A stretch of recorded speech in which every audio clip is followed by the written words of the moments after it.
Hello my dear students, welcome back in Asynchronous Digital classes. Today we are going to discuss about the stack and queue. तो this is the next video of data structures. इसके पहले मैंने आपको linear list के बारे में बताया था कि लीनियर लिस्ट के साथ बेसिक ऑपरेशंस हम कैसे करते हैं, how to perform the insert, delete and each other operation, traversals and sorting and searching. Everything I have discussed in the previous video. So now today we are going to talk about a stack and queue, and what I'm going to discuss with you, I'm going to discuss with you a stack operation, terminology, its applications, and then we will discuss about the queues also.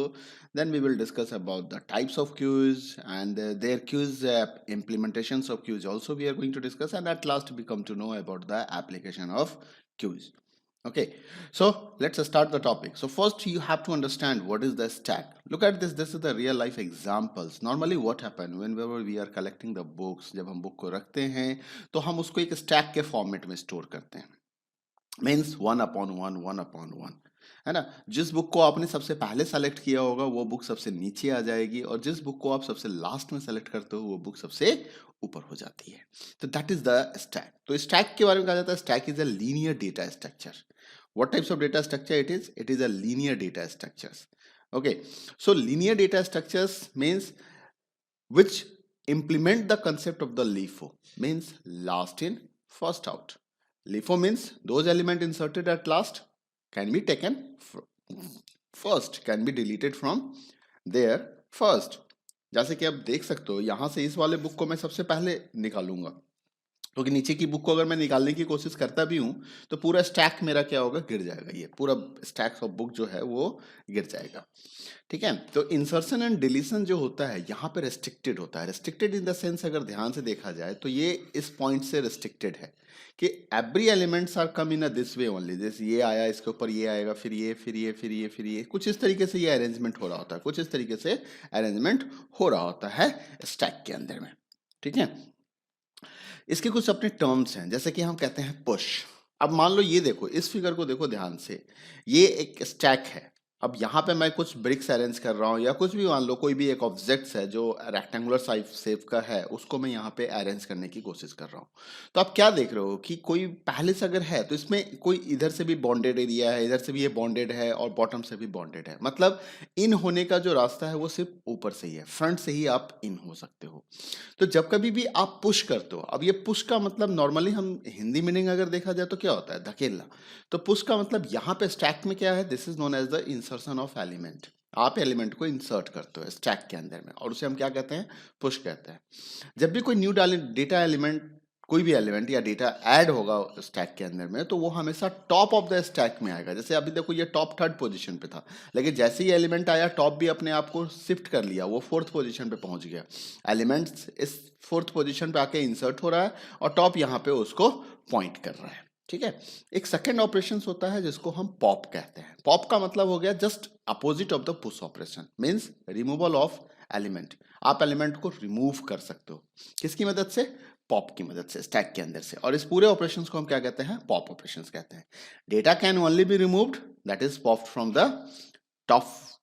Okay, मतलब वो हमेशा top से ही remove होगा। अगर removal की बात करें, जैसे इस फिगर से देखो, यहाँ पे हम पॉप को दिखा रहे हैं, तो ये क्या हो रहा है, रिमूव हो रहा है डेटा। क्या हो रहा है, डेटा यहाँ से रिमूव हो रहा है। और आप देख सकते हो ये टॉप से, जैसे पुश हो रहा था तो ये बॉटम में आ रहा था डेटा, पहला डेटा आ गया बॉटम में, फिर सेकंड डेटा देखो बॉटम में आ रहा है, फिर नेक्स्ट डेटा जो है वो भी बॉटम में आ गया। तो अब ये पॉप हो रहा है, तो देखो जो सबसे लास्ट में आया था वो पहले निकल गया, सेकंड लास्ट जो आया था वो उसके बाद निकल रहा है, और जो सबसे पहले आया था वो सबसे लास्ट में निकल रहा है। इसी को हम क्या कहते हैं, लीफो कहते हैं, लास्ट इन फर्स्ट आउट या फर्स्ट इन फर्स्ट आउट। एक लीफो होता है, एक फीफो होता है। FIFO is the term which is use with the Q, लेकिन स्टैक के साथ हमारा क्या होगा, लीफो होगा, लास्ट इन फर्स्ट आउट। एक दूसरा टर्म होता है यहाँ पे पिक।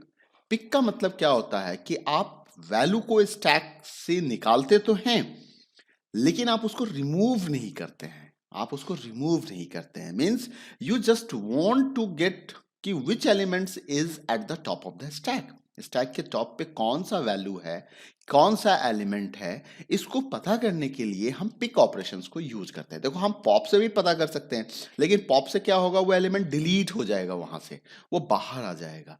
और अगर डिलीट हो गया तो या उस एलिमेंट को आपको दोबारा पुश करना होगा स्टैक के अंदर। लेकिन यहाँ पे क्या है, पिक की मेथड से क्या होता है कि हम सिर्फ इंस्पेक्शन के लिए, अपनी जानकारी के लिए, अपनी इंफॉर्मेशंस के लिए हम उस एलिमेंट्स को पिक करते हैं। तो ये हमेशा टॉप एलिमेंट हमें निकाल के देगा। इसके बाद दो कंडीशंस हैं जो स्टैक के केस में होता है, एक को ओवरफ्लो कहते हैं और दूसरे को अंडरफ्लो कहते हैं। ठीक है, नॉर्मली ये ऐसी सिचुएशन में होता है। ओवरफ्लो तो तब होता है जब आपके पास फिक्स साइज ऑफ स्टैक हो, मतलब आपका जो मेमोरी है वो लिमिटेड साइज का है, ये जो कंटेनर का साइज है वो फिक्स है। तो कंटेनर का साइज अगर मान लीजिए फिक्स है कि इसमें टोटल 5 एलिमेंट्स ही इंसर्ट हो सकते हैं, तो अगर मान लीजिए पहला एलिमेंट भी इंसर्ट हो गया, second is also inserted, pushed हो गया, third is also, fifth, fourth is also and fifth is also, अब ये क्या हो गया, स्टैक फुल है। अब ये स्टैक क्या है, अभी फुल है। अब ऐसे कंडीशन में अगर आप एक और एलिमेंट लेके यहाँ पे इंसर्ट करने आओगे, तो क्योंकि ये स्टैक तो फुल है आपका और स्टैक फुल है, तो ये जो कंडीशन होता है इसको ओवरफ्लो कहते हैं। ये एक्चुअली एक एरर सिचुएशन है कि भाई ऐसी सिचुएशन है कि मतलब गिलास फुल ऑफ द वाटर है और फिर भी आप उसमें वाटर पोर कर रहे हो, डाल रहे हो, उसके अंदर वाटर डाल रहे हो, तो क्या होगा, वाटर ओवरफ्लो हो जाएगा, वाटर बाहर की ओर फैल जाएगा। तो when we try to push an item in stack but stack is full, this is called overflow. So ये कब होता है, जब साइज ऑफ स्टैक फिक्स होता है और कैन नॉट ग्रो कर सकता है, वो ग्रो नहीं कर सकता है, मतलब उसके लिए कोई मेमोरी बचा हुआ नहीं है आप उसके न्यू आइटम के लिए कि न्यू आइटम को एकोमोडेट किया जा सके, तो ऐसे सिचुएशन में ओवरफ्लो होता है।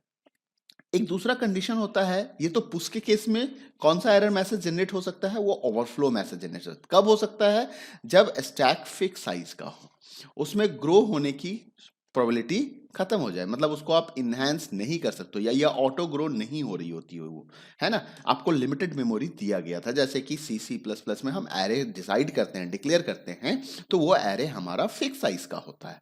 लेकिन उसी जगह पे अगर पाइथन की बात करें तो वहां पे जब हम लिस्ट डिक्लेयर करेंगे तो लिस्ट हमारा फिक्स साइज का नहीं होता है, वो ऑटो ग्रो होता है। तो इस चीज का ध्यान रखना है। नेक्स्ट आता है हमारा अंडरफ्लो। अंडरफ्लो क्या है, ये भी एक एरर कंडीशन है। ये एरर का मतलब क्या हो गया कि जैसे ये स्टैक है, सपोज करो कि this is your stack, this is your stack, ठीक है।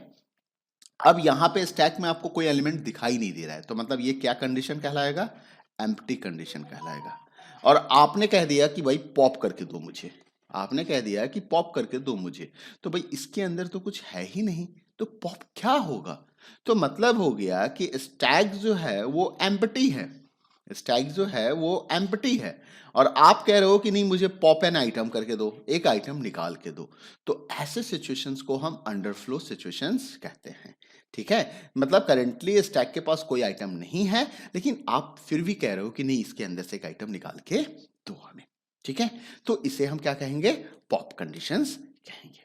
अब आता है application of implementing stack in Python की, कैसे इंप्लीमेंट करेंगे, तो इसके बारे में मैं नेक्स्ट वीडियो में बताता हूँ।